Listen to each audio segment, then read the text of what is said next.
जब भगवान श्री राम अयोध्या के राजा बन चुके थे, तब राज दरबार सभी के लिए खोल दिया गया थे। प्रजावासी उनके पास अपनी समस्याएं लेकर आते तथा न्याय मांगते। अयोध्या का राजमहल केवल अयोध्या वासियों के लिए ही नहीं, अपितु सभी भारतवासियों के लिए खुला था। इसी कारण श्रीराम के दरबार में मथुरा से कुछ संत व ऋषि मुनि सहायता मांगने आए थे। तब श्रीराम ने अपने सबसे छोटे भाई शत्रुघ्न को मथुरा जाकर उनकी समस्या का समाधान करने का आदेश दिया था। इसके बाद शत्रुघ्न को मथुरा का राजा नियुक्त कर दिया गया। आइए जानते हैं उस घटना के बारे में।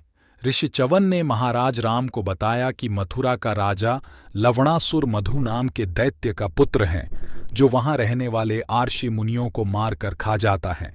वहां रहने वाले ऋषि मुनियों ने आसपास के कई राजाओं से स्वयं की सुरक्षा करने को कहा, लेकिन सभी लवणासुर के पास भगवान शिव के त्रिशूल के होने से भय खाते थे, इसलिए कोई भी राजा उससे बैर नहीं लेना चाहता था। लवणासुर के पिता मधु एक दैत्य होने के साथ ही धर्माता भी थे। वे प्रतिदिन ब्राह्मण सेवा करते। उनकी भक्ति तथा तपस्या से प्रसन्न होकर भगवान शिव ने उन्हें अपने त्रिशूल में से एक नया त्रिशूल निकालकर उसे दिया। उन्होंने मधु से कहा कि इस त्रिशूल से उसे सदा विजय मिलेगी तथा यह उनके शत्रुओं का विनाश करके पुनः उनके पास लौट आएगा। इस पर महाराज मधु ने स्वयं की मृत्यु के पश्चात वह त्रिशूल सदा उनके वंशजों के पास रहे, ऐसा वरदान मांगा भगवान शिव।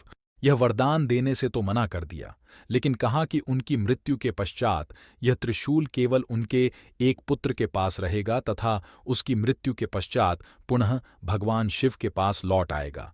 श्रीराम ने शत्रुघ्न को बनाया।